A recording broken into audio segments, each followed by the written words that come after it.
Kang Jinho, a professional gamer, had consistently held the #1 rank in the game Legend of Heroes 2 for an impressive 22 months. Playing under the ID Outboxer 9, he had caused a frenzy among countless players. His charismatic gaming persona had ensured that no one else, not even the player in 2 in place, had a chance at the top spot. Legend of Heroes 2 was a game that had been around for a decade, yet it remained popular because of its thrilling gameplay, with a dedicated player base that refused to let it fade away. In this game, players could choose their favorite characters from the in-game world and nurture them according to their preferences. Monthly rankings were determined by in-game achievements. The day for the monthly rankings had arrived, and the one who played on the Yellowstorm server was eager and confident that this time she would secure the coveted first place. However, her statement inadvertently turned her into a subject of amusement in the gaming community, as she had been in 2 in place for a solid 21 months. In no time, the official ranking results were out. As expected, Outboxer 9 had secured the first place with over 315 million points, and Yellowstorm was closely behind, missing the top spot by just 800 points. It was indeed a tragic outcome, and Yellowstorm couldn't help but unleash a barrage of frustrations in the chat,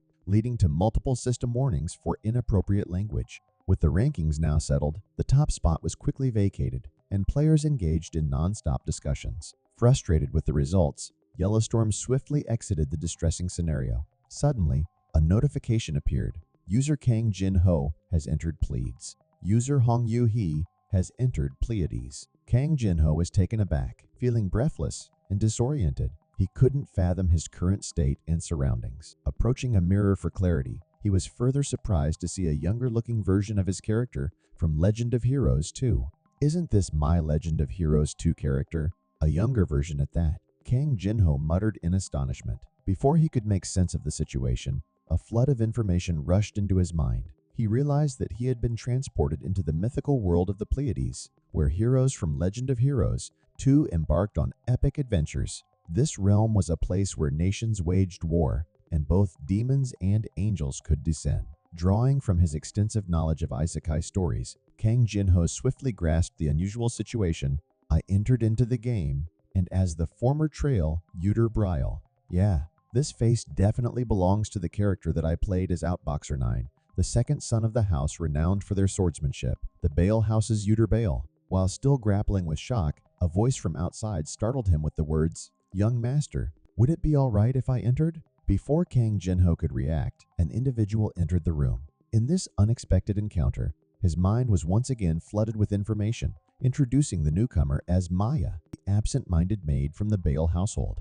Although not comprehending all the details, Kang Jinho recognized the importance of maintaining his composure. Her explanation revealed that the young lady had recently completed the marriage ceremony and had come to visit him. Yet Kang Jinho couldn't help but ponder the identity of this young lady. However, he didn't expect it to be Cordelia Chase, Uter's fiancée from the Cordelia clan, a family known for its expertise in magic. Upon meeting, Kang Jinho swiftly adopted a courteous stance, but his greeting was far from ordinary. He unexpectedly uttered Outbox and referred to his supposed fiancée as Yellowstorm, which left those nearby utterly bewildered. His fiancée was equally taken aback, and both exchanged puzzled exclamations. "Why did you come out of there?" 2 huge question marks popped into their heads. They both fell into a thoughtful silence, not saying a word. Kang Jinho wanted to check, so he casually raised his hand and called the girl by her nickname. Surprisingly, she responded right away, making everything pretty clear with no room for debate. With lots of questions, but an outsider present, they needed somewhere private to talk. So, out of the blue, Kang Jinho said, "Left of the entrance, column 9 at 9 o'clock. This code meant Legend of Heroes 2 cooperation initialization time, 12 Yellowstorm got it immediately. "We have a lot we want to say, so let's meet at 12 in my house's garden." Then she told her sidekick, Dahlia, to hit the road without saying bye. Maya was standing there clueless, but Kang Jinho played it cool, saying everything was fine. Through the way she talked, it was clear she was Yellowstorm. That night, sticking to the plan, both of them went out to meet each other. He found Yellowstorm sneakily chilling. The moment their eyes met, they both beamed with joy, like a mom coming back from a successful shopping trip, and then dived into analyzing what was going on. Turns out, Yellowstorm, just like Kang Jinho, had woken up 2 days ago and found herself in Pleiades. However, Kang Jinho had a fuzzy memory because of Udal Bile's kinda problematic body. He had the 9 blocked yin pathways, an illness that arises from an abnormal level of yin qi. A problem occurred with their blood vessels, which limited one's qi circulation. Their body became weak, and it became impossible for them to use mana. On top of that, it's exceedingly difficult to get the remedy. Hearing this quirky excuse, Yellowstorm burst into laughter, saying, "Hey, I came to meet you in the day, but why did we have to secretly come out here? Don't you know how hard it is for a grown lady to escape without their parents knowing?" Undeterred, Kang Jinho shot back, "How could I with 9 blocked yin pathways jump a fence? And since when were you a lady?" Being questioned about her gender, Yellowstorm confidently said she's been a girl since her mom's womb, leaving Kang Jinho somewhat surprised but trying to act cool. Brushing aside the gender confusion, Kang Jinho promptly apologized to ease tensions before getting into the main agenda. He reassured her first, "My father, Count Bale, took my brother and vassals on an expedition, so the mansion is quite empty right now, slimming our chances of getting caught. I remember sending them off, so I'm certain." At this revelation, Yellowstorm, wearing a kinda sad look, began contemplating her inevitable fate. As memories from the past intermingled, she casually referred to the Count Chase as father. Kang Jinho also naturally referred to Count Bale as father. Stunned for a brief moment, Kang Jinho realized they hadn't transcended into a game. They were in the real world. Reality hit hard. If this was the real world, there was no going back. In the face of this harsh reality, Kang Jinho experienced a sudden jolt, understanding that the chance of returning was slim. Sooner or later, the Pleiades would succumb to the catastrophic Great Summoning Ritual. Yellowstorm quickly caught on. She swiftly grasped the situation. Although Yutter and Cordelia weren't the main characters, having a warrior and a magician formed a perfectly logical team for sharing items. They just needed to think of it like a game, where suddenly the characters were bestowed powers. Kang Jinho joked in a lighthearted way about never thinking he'd be on a team after playing solo for 5 years, especially in this strange gaming turned real-world scenario with a girl perpetually ranked second. Amid the fun, they suddenly faced a bit of teasing. Yellowstorm wanted to charge up and give him a punch, but the situation required holding back. To avoid any issues, Kang Jinho smoothly shifted to looking at the real-world situation. Recovering from the 9 blocked yin pathways would be quicker in the game, so as long as they obtained an item full of harsh yang energy, it would help clear the blocked energy right away. The snag was that there were no items around. Kang Jinho cryptically hinted at something, mentioning an item at the Belkine mountain range. Upon hearing it, she was really shocked. "Are you talking about the Necklace of the Sun? Are you insane? The Necklace of the Sun is an item dropped by Gang. How could low levels like us kill him?"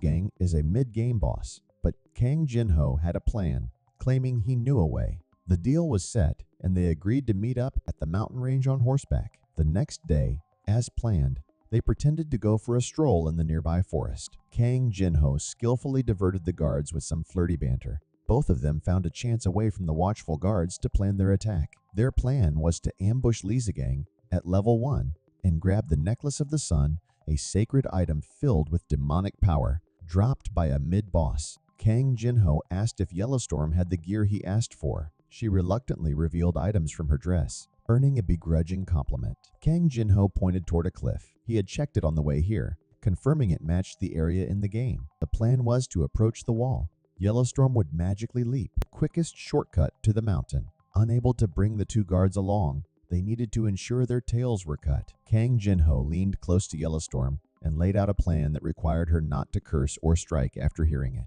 After jumping off, using the fact that we are engaged, hearing Kang Jinho's plan, Yellowstorm blushed and took a step back. She was surprised and caught off guard. With no other choice, she reluctantly hugged Kang Jinho and leaped down, leaving the 2 maids bewildered by the unexpected turn of events. After landing, she quickly turned back, mustering all her courage to exclaim, "I want to spend some time alone with Sir Yutter. He won't do anything inappropriate. Sir Yutter is a gentleman after all. We'll be back before dinner, so don't worry." Despite the reassurance, Dahlia was eager to fulfill her duty and follow. Fortunately, Maya stepped in, confidently affirming her young master's gentlemanly nature and ensuring nothing untoward would occur. In the midst of the maid's argument, Kang Jinho efficiently pulled Yellowstorm away from the scene. A while later, she blushed again, realizing she had to jump down from the cliff and bear the responsibility for these embarrassing matters. Kang Jinho, feigning concern, turned to her with a cold gaze, revealing his broken yin-yang circulation and showcasing his feeble arm. After explaining, he shamelessly displayed his weak arm and insisted that he was no different. After their dispute, they had to resume the mission. Kang Jinho confidently took the lead. However, 10 minutes later, he began panting and collapsed, running out of HP. "I'm not okay. My 9 blocked yin pathways. Can you carry me? We need to get there on time. Hurry," he said, adopting a tone resembling a whiny child. With no alternative, Yellowstorm had to carry his lifeless body to reach their destination. In no time, they reached the Temple of the Sun God. Yellowstorm suddenly sensed something, the same feeling as the in-game message always appeared when entering the temple. You can feel the divine power of the Sun God. The in-game message was usually just text, but sensing it this way made her feel like her heart was being purified. However, Kang Jinho remained oblivious, standing there like a clueless rock. Indeed, nights were different. Thanks to the divine aura, no monsters ever appeared in this temple. Yellowstorm quickly advanced to find the seal. Just like in the game, the main room was usually the seal mechanism. The opponent was a demon sealed in a massive temple. Predicting this, Kang Jinho had planned ahead. He told her to pull out the tool she brought, and then he started showing off his drawing skills, crafting a Velastin magic circle with finesse. It was the greatest work of barrier master Velastin, who would make a name for themselves in the second half of Legend of Heroes. It had the risk of not being able to bind a demon it had bound before. Having a 3-minute time limit, it was also called Cup Raymond's Magic Circle. The stronger the demon, the stronger this magic thing became. It was a demon confinement magic circle. After finishing his drawing, Kang Jinho was like, phew, done. But because of the 9 blocked yin pathways, he couldn't activate it. Now it was Yellowstorm's turn to show what she had. Being at level 1, she didn't have enough mana to keep Lizagang under control for 3 minutes. So, for the power, they would use the magic that's flowing through the seal of the sun god Solari. It meant that they would use the power of the temple that sealed Lizagang away and call upon the sealed one's real body for just a moment. Yellowstorm got the game going, cut her finger to drop some blood, and triggered Velastin's magic thing.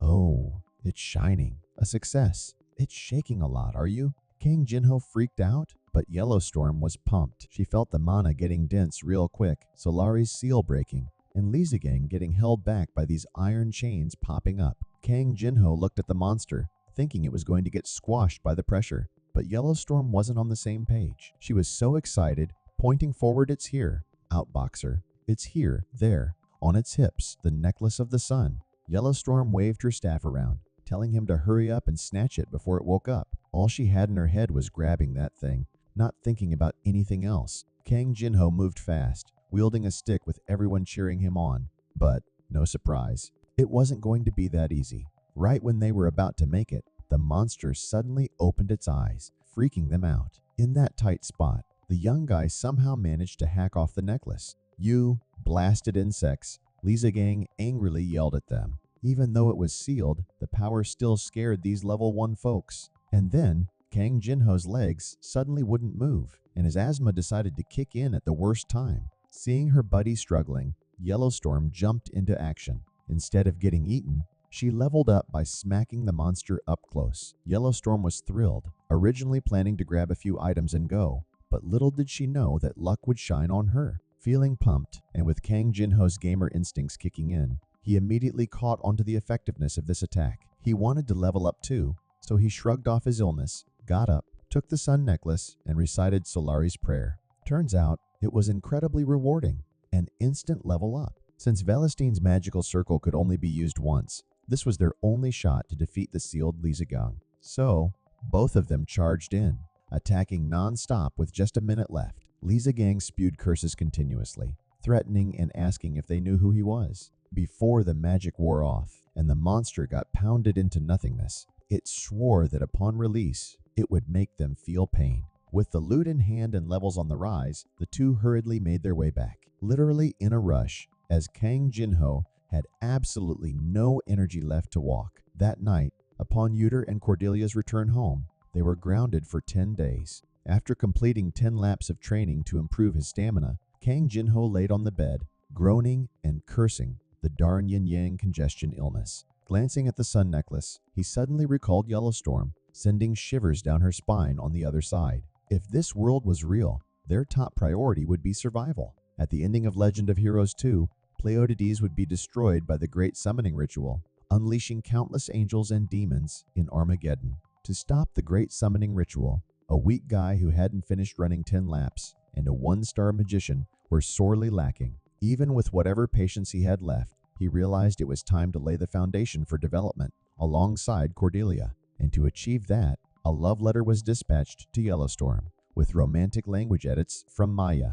Yellowstorm unfolded the letter, feeling a chilling horror as the lines addressed to Miss Cordelia hit her square in the face. Fate. She could only think this was just a horrifying jest. Yellowstorm had planned to just glance through the letter and toss it away, but surprisingly, the last line in Korean caught her eye. At least, he had the sense to leave this message. To be specific, Kang Jinho set up a meetup for 2 days later at 2 p.m. in the confessional of the Temple of Varuna. Yellowstorm understood that Kang Jinho must have some plan. He wasn't likely to show up for confession seeking forgiveness for all the teasing he'd put her through. Without overthinking, Yellowstorm quickly told the maid that in 2 days at the Temple of Varuna, she wanted to go out with young Master Yuhee. Hearing Mrs. Words, Dahlia was practically thrilled, as if she was about to embark on a romantic outing, envisioning 100 picturesque love scenarios, winking and affirming that she would make sure they had a private and cozy space. As it turns out, this maid had fallen prey to Maya's seduction into reading romantic novels, so her mind was always filled with who knows what. 2 days later, as promised, after dropping Miss off at the cathedral, Dahlia stood outside on guard duty, cheerfully wishing her an enjoyable date and ensuring that she'd swing by to pick her up in 30 minutes. Saying this had an effect, and Kang Jinho affirmed that he didn't engage in such shenanigans. He had too much money, being the son of a duke, to stoop to such levels. Skipping the need for a verbose explanation, Yellowstorm asked why he had summoned her. Naturally, there was a purpose. Kang Jinho spoke of a covert mission tied to the Temple of Varuna that caught her off guard. After a barrage of questions, Yellowstorm now understood why she couldn't keep pace with him during their hunts. It was because her intel was lagging. Kang Jinho explained that this mission involved both of them, revolving around a hidden dungeon book deep in the temple's library that would lead the opener to a dungeon. There were times when the dungeon they were transported to was in a simulated space, but there were also times when the dungeon they were transported to was in a real place. The reward for clearing the dungeon was a skill book on martial arts and magic. The martial arts books would outline each step of that skill, while the magic books were shrouded in uncertainty because no magician had ventured into the dungeon before. This implied that Yellowstorm would become the first magician to clear the Temple of Varuna's simulated dungeon. Ecstatic at being the pioneer, she was eager to locate the book immediately. No need to search though. While waiting, Kang Jinho had already procured it. Thus, without hesitation, the duo swiftly made their way to the dungeon to fulfill the mission. Inside this simulated dungeon, it worked like a game if you messed up. You got booted out of the book, keeping things pretty safe. After a bit of back and forth, they settled on a team strategy. Kang Jinho, being the one who found the dungeon, wanted the glory of finishing off the monsters, leaving Yellowstorm to focus on the attack state. Basically, he wanted to be the hero. No big deal. She proudly whipped out some magic stones, not the regular kind, but made by her dad, one of the 4 great northern powers, and the founder of the famous magician household, the Chase family. Kang Jinho smoothly complimented her, then pulled out some scrolls with different elements, able to do magic without having to say a bunch of words. He playfully teased Yellowstorm about not remembering all these spells, getting a rise out of her. Before she could cool down, Kang Jinho made matters worse by using his illness as an excuse to hang back, while Yellowstorm, the supposed magician, took the front line. Seemed a bit weird, but oddly practical. Kang Jinho even thoughtfully handed her a mana potion and some armor. After a short argument, it was time to take on the monsters. With the scrolls and info they had, they quickly dealt with the group outside in just 5 hours. Exhausted, Yellowstorm looked at her legs and sighed.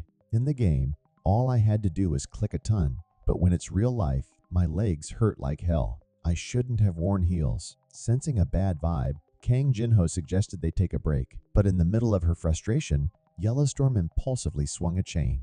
"It's fine. My legs are hurting because I've walked a lot, and I'm feeling bloated because I've been drinking too many mana potions. And I'm being fucking angry because your level is higher than mine, since you keep getting the last hit in. Besides all that, I'm doing fine." Kang Jinho, catching the bad signs, couldn't help but sarcastically mention her second-tier ranking. Finally, after their trek, they reached the boss room. It was time to wrap this up, as they had spent too long here. 20 minutes in the dungeon, or 1 minute outside. Dahlia mentioned she'd show up in 30 minutes, so they needed to hustle. Seeing the imposing fiery gate, Yellowstorm couldn't help but exclaim, "It's practically advertising that the boss is behind this wall, and the boss is a fury wolf." There were an endless number of goblins, but the boss was a fury wolf, and the fury wolf had a lightning attribute, a new element that got Yellowstorm scratching her head. Before they dove into the boss fight, Kang Jinho told Yellowstorm to hold off until he gave the signal. Just focus on dodging for now. Thinking her buddy might be pulling a last-minute trick, Yellowstorm quickly asked for clarification.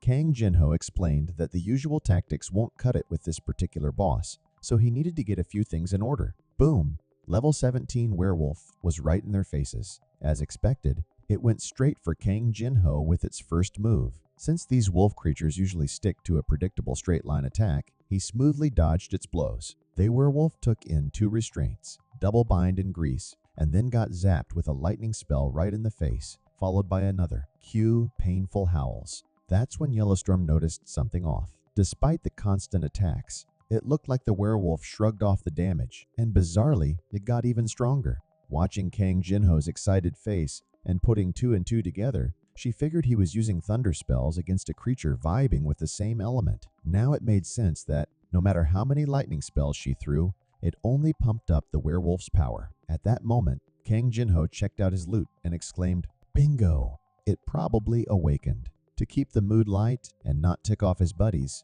he casually explained that beating an awakened fury wolf was the required hidden condition to obtain the B-rank skill book. Yellowstorm took a hit, got mad, and grabbed some scrolls to boost the monster, then smacked it hard, warning Kang Jinho, "I will kill you." Cutting off any more talk between them, the fury wolf zoomed in crazy fast, its big legs and straight line attack like a bullet. You could only dodge it if you timed it right. But game and real life were totally different. The monster switched it up, using a pole like a launch pad, and its attacks definitely changed after leveling up, all thanks to Kang Jinho messing around. Yellowstorm could keep an eye on its attacks, but she couldn't be sure she'd dodge again. Out of the blue, Kang Jinho fell, catching the wolf's attention, and it turned to attack him. Yellowstorm tried to fight back, but it didn't do anything to the monster. She was super tense, not sure how to turn things around. It was too fast, and she couldn't stop it now. Yellowstorm yelled the guy's name, but surprisingly,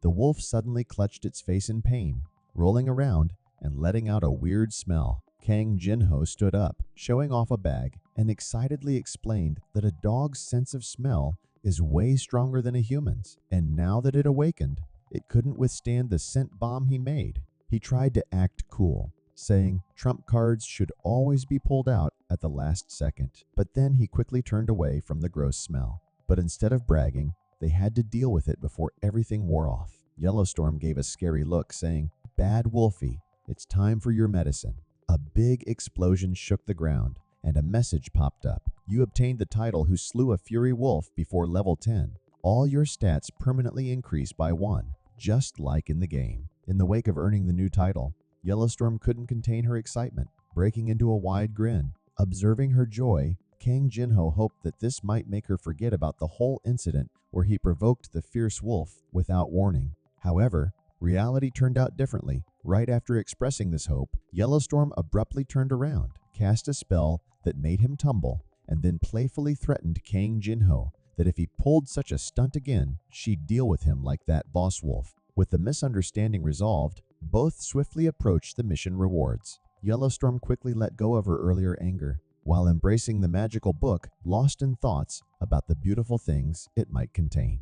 As known, Kang Jinho acquired 36 sky steps. It was a step technique specializing in dodging and consisting of 36 individual steps. It could be upgraded into an advanced martial art. Curiously, Yellowstorm noted its resemblance to the 12 Divine Lightning Step skill he often previously used in the game. Of course, it made sense because the 12 Divine Lightning Step skill was an upgraded version of 36 Sky Steps, but Kang Jinho kept quiet about it. Next up was Yellowstorm's turn. The girl excitedly opened her spellbook, revealing the Fire Missile, a B-ranked fire attribute magic missile. Pretty decent, and lucky for Kang Jinho that she liked it, or he would be in trouble. Exhausted and feeling like passing out, both lay down for a short rest before considering heading back. Yellowstorm praised the effectiveness of the Necklace of the Sun, as both teammates were getting stronger, having reached level 10.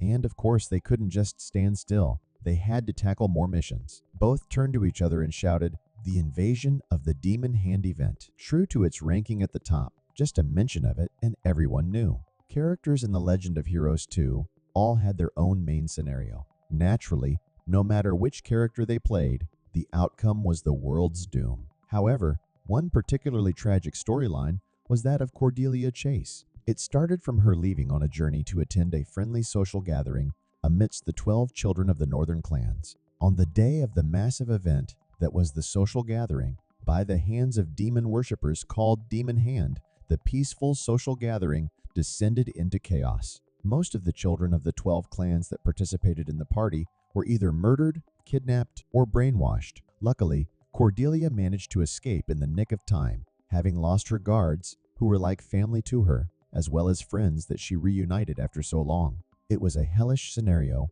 where she started off alone in a remote forest after a long escape. It was an extremely grim tale. With only half a month left until this event, Kang Jinho pondered for a moment and suddenly exclaimed, "There's no need to follow a doomed scenario." Yellowstorm, sitting beside him, agreed. They needed to play towards a happy ending, and to do that, they had to prevent the Demon Hand, not losing the powerful Northern Alliance like the 12 Northern clans. Yellowstorm bit her nail, showing determination. "Also, Dahlia, I am going to protect her. I'm not going to let her die like a sacrificial NPC while protecting Cordelia."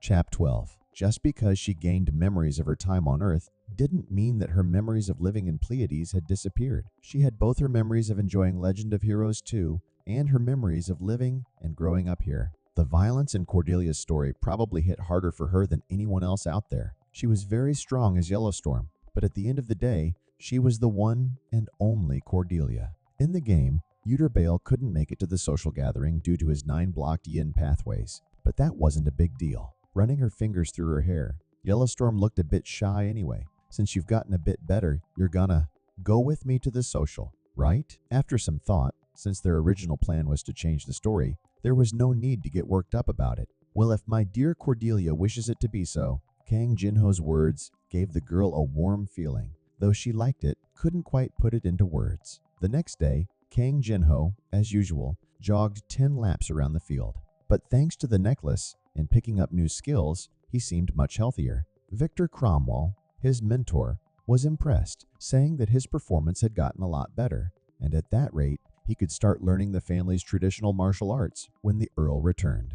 The old man was touched, secretly wishing the Earl could return soon to see the determination on his son's face. At that moment, Maya rushed in, panicking. "Young Master Yutter, correspondence from Chase County has arrived." Thinking it might be a love letter, it turned out she said it was a letter from Cordelia Chase's dad, Count Arthur Chase, making him feel a bit uneasy. So, when invited, you had to go. At the Chase family estate, Kang Jinho followed the servant. He was afraid of being grilled by the Count about recent actions that caused trouble for his beloved daughter. He was so nervous he couldn't even remember why he was there. Oh my goodness, it was driving him nuts. Kang Jinho came up with a ton of reasons to explain their recent sneaky activities. Seeing the young master trembling like a leaf, Maya tried to reassure him, but she looked even worse. "There's no need to be so nervous. You two are in an engagement officially sanctioned by both households. Miss Cordelia's father will be your father-in-law in the future, young master. I'm sure he will understand." Hearing this,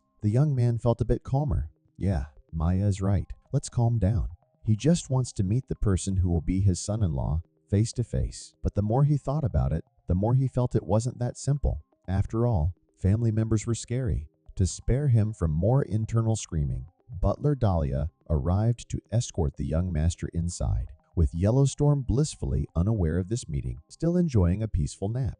At the same time, on the border where Yuter's father and brother were stationed to get rid of monsters. After reading Victor's letter about their son's condition, they were eager to return to see Yuter in good health. They just wanted to make sure everything was okay. Back at the Chase residence, Kang Jinho felt awkward, like he had done something wrong, hesitating to say anything. The supposed recovery from the sun-shaped necklace seemed to disappear instantly. His body tightened, and limbs almost felt frozen, like facing Lijiang all over again. Arthur Chase, along with his longtime friend Count Bale, they were part of the so-named four great northern powers called the Crimson Storm. He was one of Sealer Kingdom's top battle mages. In the main story, the Count had no reason to meet Yuter due to his growing weaker with the 9 blocked yin pathways and Cordelia's disappearance after the meeting. The engagement would be broken off. However, reality was there, and Kang Jinho was sitting uncomfortably, sipping tea to ease the tension. Just after a sip,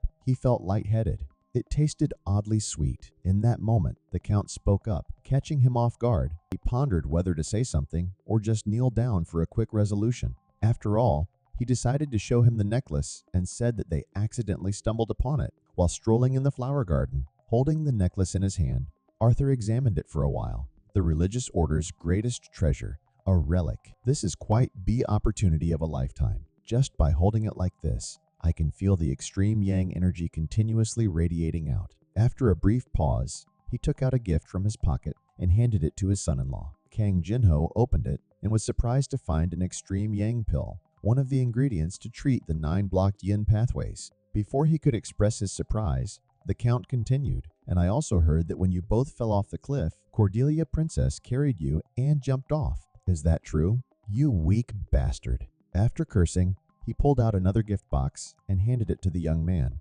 saying it contained some berries to improve health, so he should eat them. Kang Jinho eagerly opened it, and to his amazement, it was indeed muscle-enhancing berries, an item he hadn't seen in the early stages of the game. Seeing the son-in-law silent and unimpressed, the Count went to the extent of doing all this just out of concern for his daughter's well-being. He raised his teacup to the Count, suggesting that both items were a bit bitter, so they should be consumed with tea. Now Kang Jinho was truly shocked. It turned out the unnaturally sweet tea was the reason. The Count not only gave him the extreme yang pill and strength berry, but was also super considerate. Kang Jinho couldn't help but wonder if the Count was genuinely nice, or if he just found some interest in him. Well, either way, he thought, let's just enjoy the meal. The Count took a look around, and then noticed the ring on Kang Jinho's finger, the engagement ring he had given them to help strengthen their relationship. However, right after he asked about it, he suggested tossing it away, leaving Kang Jinho unable to keep up.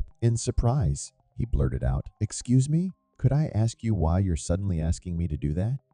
Turns out the Count noticed that only he was wearing it, and his daughter claimed it was accidentally lost, so they'd just make a new one. Kang Jinho wondered how the scene of canceling the engagement would unfold. "Take this and get away from my daughter," he thought. The Count continued to ask about the couple's upcoming plans, hearing that Kang Jinho would accompany Cordelia to the meeting. Suddenly, Kang Jinho changed his tone, addressing him smoothly with the term father. As the man was about to leave, he handed the son-in-law another gift to boost his health, almost to the point of bursting his stomach. Finally, it was time to leave. Despite feeling rejuvenated, Kang Jinho's stomach couldn't take it anymore. He was overjoyed, almost shedding tears. As he opened the door, Yellowstorm was standing there, looking displeased. She shouted in surprise, "Finally here? How can you be so nonchalant? When did you arrive? Why didn't you tell me you were coming?" Kang Jinho, maintaining his affectionate demeanor, tried to be clever and avoid detection. She bombarded him with questions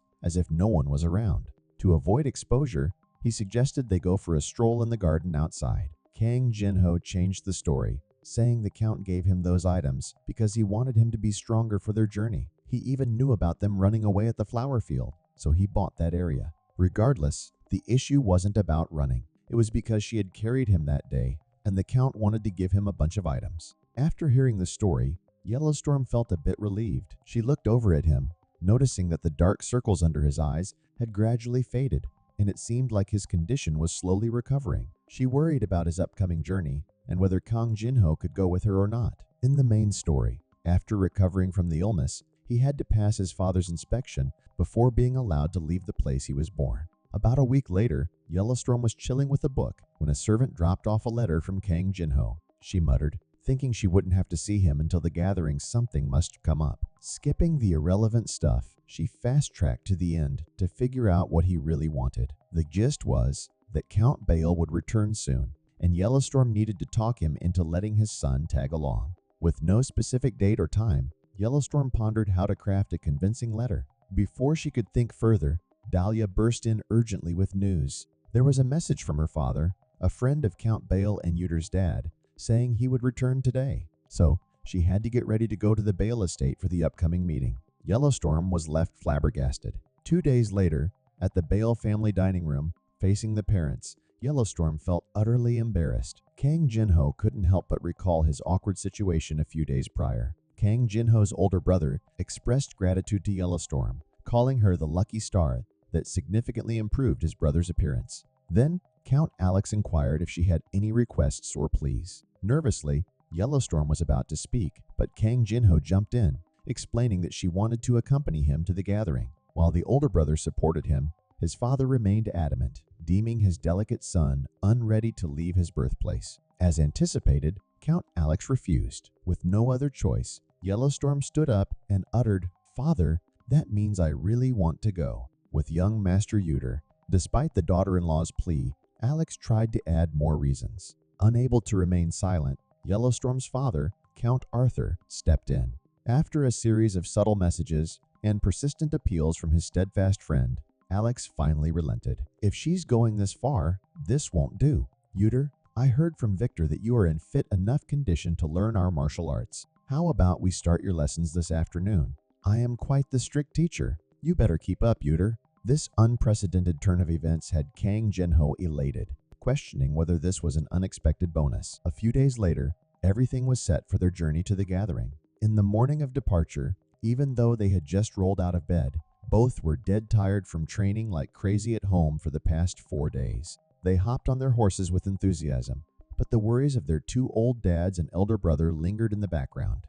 This time, along with the 2 maids, Jun, a knight appointed by Yuter's father, joined their group. To make sure their journey went smoothly, Yellowstorm and Kang Jinho carefully checked the items that Cordelia had stashed in her bag and dress. Once everything was good to go, Yellowstorm decided to take a long nap since she had stayed up all night reading. The next morning, just like in the game, June shared the news that their route was blocked due to a fallen bridge, so they had to backtrack and find an alternative route. Maya was worried about Yuter's stamina, fearing he might not handle such a long journey. However, Dahlia reassured her, saying that their young miss had mastered healing magic, so they should be fine. Sensing Maya's anxiety, June pledged to do everything to protect her and young master, ensuring their safety. The chatter outside got too loud, making the feisty young miss unable to keep her eyes closed. Upon waking up, she playfully insisted on taking half the money her father had given Kang Jinho as travel expenses to spend on some good food. Come nightfall, since they were trekking through the mountains, finding an inn was impossible, so they had to pitch tents on the fringes of the forest. As planned, Kang Jinho and Yellowstorm sneakily made their exit. Thinking they might get caught, luck was on their side as they slipped away without a hitch. Both reached a stream to carry out Cordelia's secret mission, as explained in the game. The scene unfolded in the quiet night, Cordelia slipping out of camp, navigating a challenging journey for the first time. The pressure from the assembly with kids from 12 high-status families, the feeling of being stifled that the youngest Chase sibling had to endure. Cordelia, needing time to soothe her mind and tired body, went to the forest valley to wash away the sweat. Alone, away from others' gaze, with the moon shining bright and the stars glittering faintly, she began to sing. Her singing echoed through the silent valley, attracting a mysterious creature appearing before her, and so on. Although these events were special acknowledgments to the player, they jokingly claimed it was an important element in Cordelia's storyline, as the reward was something truly extraordinary. Even though she didn't want to brave the icy water in this weather, Yellowstorm had to push herself for the promised reward. But she couldn't turn it into a spectacle. She had swimsuits ready and convinced Kang Jinho to wear a matching set after some back-and-forth banter. After a bit of playful arguing and reluctant promises to just hide in the bushes, Kang Jinho finally agreed to put on the swimsuit. However, before Yellowstorm could enjoy her victory, she noticed he looked pale, probably from the harsh weather. Despite being annoyed, She couldn't let Kang Jinho catch a cold, so she pretended to be mad and dramatically tossed away the swimsuit. Ah, brought it for nothing. Who would have thought it'd be this cold? Why the fuck is Cordelia even taking a bath in such a weather? Unless you rolled around in the mud puddle, you should just endured it, she grumbled. Seeing her fiery reaction, Kang Jinho found it amusing. Despite her rough language, she still showed consideration. Once she changed into their swimsuits, Yellowstorm initiated the strange event. The moment her feet touched the water, a shiver ran through her body. She silently cursed whoever came up with this scenario. From a distance, Kang Jinho signaled to hurry up with the singing, or they'd freeze. Understanding, Yellowstorm agreed. However, something felt stuck in her throat. She couldn't recall what Cordelia had sung. Despite rummaging through a pile of memories, she couldn't retrieve any information. Shit, I can't remember what song was in the event, raced through her mind. They both stood frozen for a moment, like deer caught in headlights. Yellowstorm tried to engage every nerve, humming a song about stars and the moon. Yet, she blurted out some random lyrics. Kang Jinho signaled, questioning what she was doing. If she was hallucinating, she had to sing the song from the game.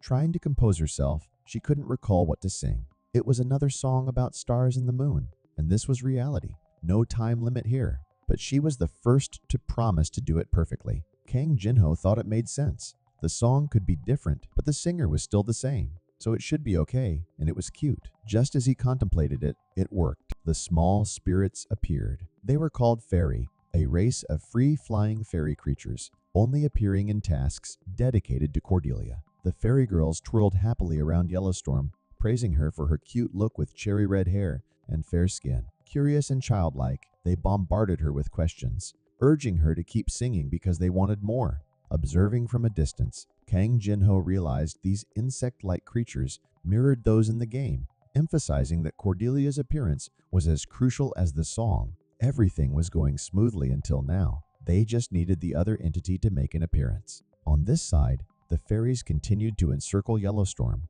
introducing themselves as Adele and Amel, extending an invitation for her to join the Queen's feast. Out of the blue, Kang Jinho exclaimed, "Cordelia, get out of the water. It's appearing from a different spot." The bicorn's hiding spot is underwater. Baffled, Yellowstorm hadn't fully understood the situation when a colossal creature leaped towards her. Fucking hell, she barely muttered before swiftly darting away. However, before she could escape, the creature's supernatural ability ensnared her, starting to pull her upwards as if to snatch her. While being restrained, her teammates below expressed their frustration through loud shouts. Yellowstorm fought desperately to break free, resorting to hitting her head against the creature, resulting in a resounding thud, much to the astonishment of the onlookers. Indeed, luck favored the brave, and with immense effort, she eventually managed to break free from the clutches of the accursed creature, though not without experiencing pain and discomfort. The towel containing a spell matrix slipped out. Quick as a flash, she used her wand to activate it, creating a bright light that momentarily stunned the creature. Capitalizing on the opportunity, Kang Jinho unleashed a barrage of 36 sky steps, delivering a powerful blow with the blessing of the great sun god Solarai, all aimed at the creature. However, it wasn't enough. Despite targeting its head, the boss with the middle level proved resistant to defeat. Yet, Kang Jinho should find some joy in the fact that Yellowstorm would be furious if he managed to defeat it single-handedly.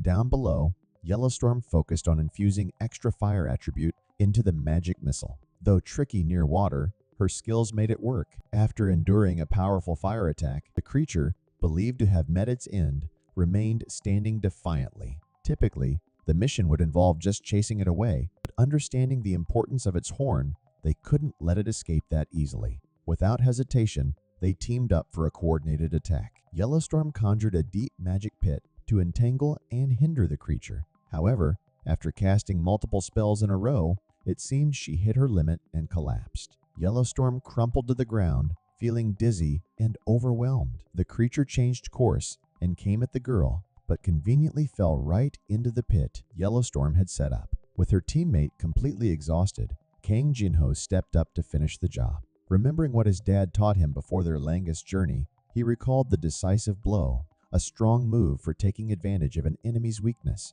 a decisive and impactful maneuver. Gripping the neck ring, he soared into the air, ready for a deadly strike. This is the strongest technique my current self can use. The magical creature couldn't handle the barrage of attacks, both magical and physical, and crumbled under the force of another thunder pummel. As the defeated creature fell, an instant upgrade effect appeared on their side. Yellowstorm couldn't hide her excitement. "We got it. It gave me this much experience. Outboxer, did you see? I leveled up 3. Before she could fully enjoy the moment, Kang Jinho submerged himself in the water, floating like a lifeless body drifting down the river. Quickly helping him onto the shore, Yellowstorm found the necklace and tossed it to him. The fairy folk, surprised by the appearance of the young man, realized he had dealt with the troublesome two-horned creature and invited him to join them. With the necklace, Kang Jinho looked more presentable, but they had to wait a bit for him to recover his strength. Even in his current state, Yellowstorm managed to lighten the mood, joking that getting him into swimwear might speed up his recovery. However, she saw this as the perfect moment to showcase her hidden magical abilities. Waving her magic staff, she cast a spell towards him. "How was it, my dear customer?" Relieved, Kang Jinho said, "I feel my muscles relaxing and my bones realigning." Then, suddenly looking up at her with a tender gaze, he uttered 2 words of gratitude, sending shivers down Yellowstorm's spine. After 3 minutes, his body almost back to normal and dressed neatly again, they quickly followed the fairies to the Queen's feast. Though still within the forest, the surroundings underwent a complete transformation. Following the tracks of these elusive creatures, they arrived at a lavish, flower-filled room. Upon entering, a voice startled the two for several seconds. "So, you two are the children of man that Adel was talking about. Welcome, humans. In this autumn of abundance, Fall Fairy Queen Lorelei welcomes you." Back at the campsite, chaos erupted as everyone recognized the disappearance of the couple. June got scolded by Dahlia for dozing off during guard duty. He explained that he felt suddenly sleepy after sipping tea from young master. Dahlia immediately checked the tea and soon realized that it contained the medical herb from Lord Chase to help Miss Cordelia sleep. With the plot exposed, Dahlia, visibly angered, ordered everyone to split up and find them immediately. "I understand that you want to be alone together." This incident was orchestrated by those two. "But this is too much, Lady Cordelia," she pondered. In the presence of the Fairy Queen, Kang Jinho promptly knelt in reverence. Seeing his sudden change, Yellowstorm, feeling a bit awkward, followed suit, expressing, "I greet the Fairy Queen." The Fairy Queen seemed pleased with their gestures, commending Adele for her keen insight. Adele and Emile had disappeared. They were already at the banquet hall. As the couple were stepping into this place, they slipped past during that disjointed time and told the Fairy Queen about the couple before leaving. The fairies were freely able to jump through space and time. Listening in awe, the two friends realized it was uncannily similar to the game's narrative.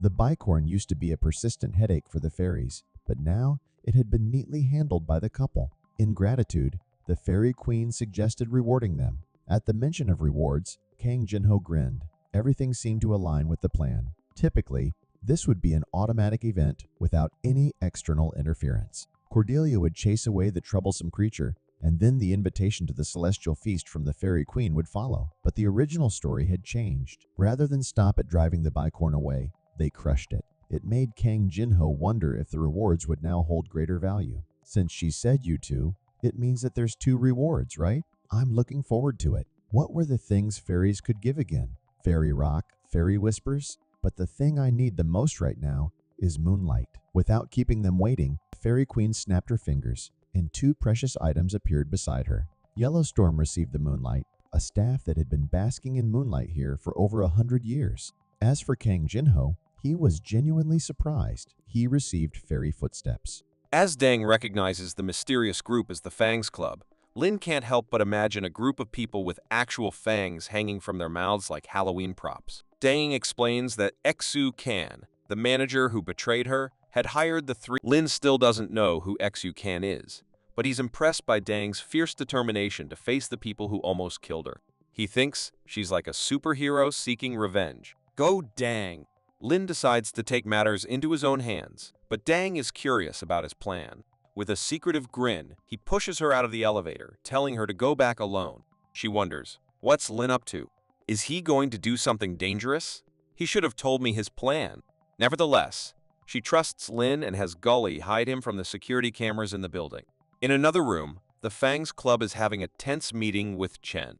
Lin imagines the scene with exaggerated expressions and dramatic music playing in the background, like a scene from a dramatic soap opera. As the Fangs Club insults Chen, he fires back with witty comebacks and the tension escalates. Lin pictures Beak trying to play the peacemaker but ends up squawking like a bird, making everyone stare in disbelief. He can't help but imagine Fang growling like a fierce wolf, while K9 just looks like a regular dude with no actual canine features. Chen can't help but chuckle too, as he agrees to give them the 3 pieces of land in exchange for a meeting with Xu Can. As the Fangs Club leaves the building, Lin sneaks around like a ninja, avoiding them at every turn. He thinks, "I'm the master of stealth. They'll never see me coming." He feels like a character from a spy movie, and the thrill of the chase makes him feel invincible.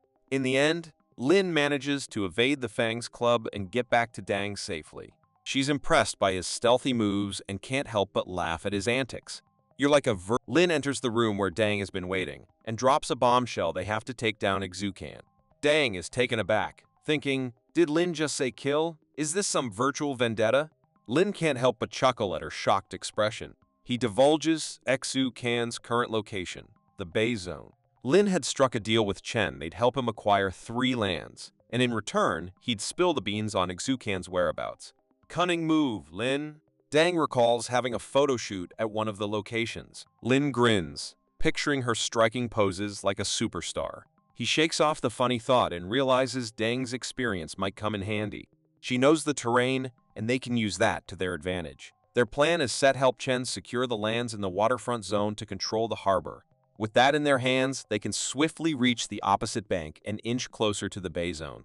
Lin's inner strategist is working overtime, but there's a tiny hiccup: the lands they own aren't near their target, meaning they can't strike just yet. They rendezvous with Chen, who comes to the rescue, offering to help them acquire 4 lands adjacent to the waterfront zone. Teamwork makes the dream work. The next day arrives, and they prepare to strike. Chen's family back home cheers for their underdog, finally stepping up and aligning with Lin, the competent player. It's like a virtual sports match, and they're the underdog team with newfound hope. As they gear up for action, Lin can't help but imagine their fierce determination, dressed like gladiators charging into battle. Dang as the stylish warrior, Chen as the cunning tactician, and himself as the fearless leader, a dream team for the Rewrite Wars. Their daring move sets the stage for an epic showdown. Lin can almost feel the virtual wind in his hair as they charge ahead, united and ready for whatever the game throws their way. With a blend of determination and humor, they embark on their quest, ready to face challenges, conquer lands, and confront Xu Can. Together, they'll show the game world what they're made of. It's a roller coaster of excitement, laughter, and triumph, the Rewrite Wars like you've never seen before. As Lin, Dang, and Chen continue their victorious march, they're like a virtual dream team, conquering lords left and right. The defeated lords even plead for mercy, but Lin remains firm, thinking, "No mercy for you, pixelated punks." With each lord they defeat, the lands fall into their possession like ripe fruit falling from trees. Victory is in sight, and the waterfront zone is calling out to them so close they can practically taste it. On the flip side, the Fangs Club is observing Lin's impressive winning streak, but they're not exactly quaking in their virtual boots. Sure, they're impressed, but they're not here for a virtual tea party. They've got their eyes on a bigger prize. In this game of digital domination, there are a whopping 11 lands up for grabs in this place. The Fangs Club needs at least 6 of those lands, and they're not going to let anyone, not even Lin and his dream team, get in their way. One of the Fangs, the formidable Kanuna, spots Dang in the distance. She recognizes her as the girl from Chen's office. Dang senses trouble brewing, and in her hurry to avoid confrontation, she attempts to run away. But oh no, Kanuna is on the case. She blocks Dang's escape and asks, "Are you a lord?" Dang's heart races. She doesn't want to be caught in the middle of the road and get into a virtual brawl. However, Kanuna isn't one to back down. She's like a determined gamer on a quest, ready to launch her attack with the fervor of a charging bull. It's a digital showdown, Kanuna versus Dang. The tension is palpable, and the virtual world holds its breath, waiting to see who will emerge victorious in this epic encounter. Meanwhile, Lin, Chen, and the gang are busy celebrating their recent victories, unaware of the impending clash between Dang and Kanuna. The atmosphere is electric. As Dang and Kanuna face off, it's clear that Dang is not too thrilled with the battlefield they're stuck on. The terrain is as annoying as a fly buzzing around your head during a boss fight. But Kanuna doesn't waste any time. She calls forth her pet minions, ready to swarm Dang. However, Dang is no noob in this game. She knows how to handle threats. With a flick of her virtual wrist, she orders her own minions to charge in, covering her like a virtual shield. Kanuna, on the other hand, is already yawning at Dang's predictable tactic. She makes Dang run away before they can even figure out who's winning. Come on, Kanuna, let's add some spice to this battle. Don't be a party pooper. But this is far from the end. Dang knows she has to come up with a genius plan before she ends up responding at the starting point. Oh no, that's not on her to-do list today. So, she sends her trusty sidekick Gully on a mission to find Line. Gully is like the virtual courier service, fast and efficient. Meanwhile, Kanuna orders her minions to fan out across the battlefield, like lost gamers searching for their respawn point. Dang is doing her best to stay alive, avoiding Kanuna's minions like a virtual ninja. But Kanuna thinks Dang is underestimating her. Oh, what a terrible mistake that would be. Dang knows better than to underestimate her opponents. She's as sharp as a laser-guided missile. Here comes Kanuna with her sneaky moves. She casts an enslaving curse on Dang seriously, who invited the virtual witch to the party. But Dang is not giving up that easily. She's not about to be enslaved like a mindless NPC. In the midst of the chaos, Dang can't help but curse Line a little for not swooping in to save the day. Come on, Lin. A little virtual heroics would be nice. Maybe she should gift him a virtual watch always on time. Guaranteed. But let's not forget, this is just the beginning of the epic showdown. Dang is determined to come out on top, and she's got a trick or two up her virtual sleeves. As the battle rages on, the virtual world holds its breath, eager to see who will emerge victorious in this electrifying duel. Will Dang's clever plans and wit be enough to defeat the formidable Kanuna? Or will she need a little help from her virtual friends? So there's Dang, down on her knees, facing the formidable Kanuna. But wait, here comes Lin, our virtual hero, to the rescue. He checks her stats and nearly faints. They're off the charts for a level 2 champion. But Lin has a plan up his digital sleeves to even the odds. Kanuna senses something lurking around, but she's not too bothered until Lin pops out of his hiding spot, surprising her with his ninja move. Lin tells Dang to scram, but she's worried after all. He's just a lowly level 0 champion, and Kanuna is one tough cookie to crack.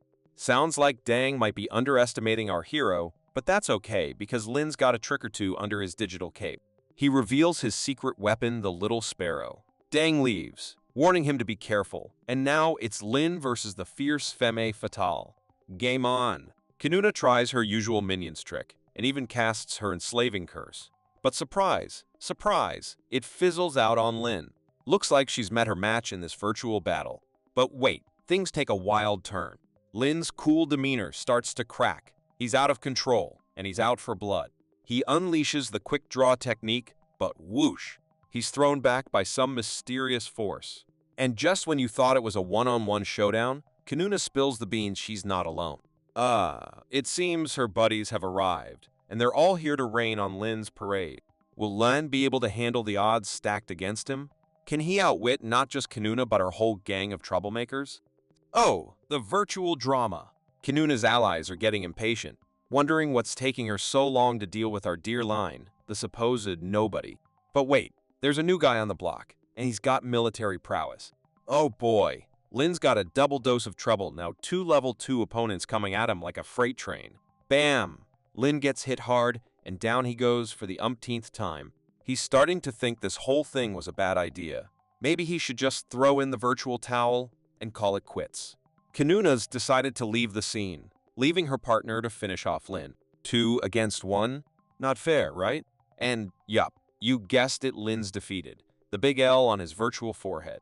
He's lost his territory and feels like a total failure. But wait, it's not all doom and gloom. Lin wakes up on his couch, feeling all down in the dumps. Then comes Dang, banging on his door like there's no tomorrow. Lin's not in the mood for company, but she won't give up a real virtual friend, that one. Dang asks how the battle went, and Lin's at a loss for words. Poor guy. He's feeling the weight of defeat on his digital shoulders. Dang gives him a hug, and for a moment, they share a virtual emo session. But hold up, here comes Chen, the voice of virtual reason. He notices they've lost a land and wants to know what's happening. Dang starts to explain, but Lin jumps in with a somber declaration. It was him who lost. Chen dishes out some wise advice, winning and losing. It's all part of the game, right? Lin's still got some lands to play with, and there's a potential helper on the horizon. So, chin up, old chap. Amid virtual battles and digital heartbreak, humor finds its way in. It's a roller coaster ride in this virtual world, but our heroes are determined to turn things around, no matter how many times they're knocked down. Who's this mysterious helper Chen's got up his sleeve? Will Lin find... In Chen's office, the mysterious woman arrives, keeping her name under wraps as usual. She's got all the juicy intel on the unowned lands in the eastern region, and Chen had to shell out some serious Nitcoins to get his hands on this confidential information. Lin realizes he's an important player for Chen. The dude's got connections. Lin thanks her for the scoop, but there's a teeny tiny downside. Most of these unowned lands don't produce any Nitcoins. Bummer, right? But wait, there's a silver lining. Since these lands aren't attractive to others, the competition is low, and they can expand without too much interference. Lin's happy, and the woman thinks he's a clever little strategist. Smart boy, indeed. He breaks it down for Deng, who's looking all puzzled. The system only lets them attack lands next to theirs. So, these scattered unowned lands can be stepping stones to attack other juicy Nitcoin-producing lands. Lin's got a plan, and he's excited about it. Deng wonders if someone else might come up with the same idea. But Lin's got a solid argument. These lands are scattered for a reason. They're risky business, and other lords are probably too scared to go for it. Safety first, right? The woman confirms Lin's suspicions. These lands are risky because they're all over the place. Like, hey, conquer me and get swallowed whole by your neighbors. Kind of risky. Lin, though, thinks it's a risk worth taking, like diving headfirst into a virtual adventure. It's a strategy in the making. Lin believes they can occupy these unclaimed lands, and then, like virtual superheroes, they'll connect to other lands and expand their virtual empire. And the best part? If they lose these low-value lands, no biggie, they won't lose any precious Nitcoin-producing buildings. The woman leaves them with the treasure trove of information, hoping they'll make the most of it and not let Chen down. She disappears like a virtual ninja, leaving Lin and Deng to plan their next virtual conquest. Will Lin and Deng be able to conquer more land to stay in the game? Will Chen keep his alliance with them, or leave them alone? Will the Fangs group catch up to Lin again, or are they going to forget about him? Will Lin ever want to face the Fangs again, or has he accepted that he is weaker than them? We can't wait to find out in the next chapters. If you're a subscriber with notifications enabled, you'll find out soon enough.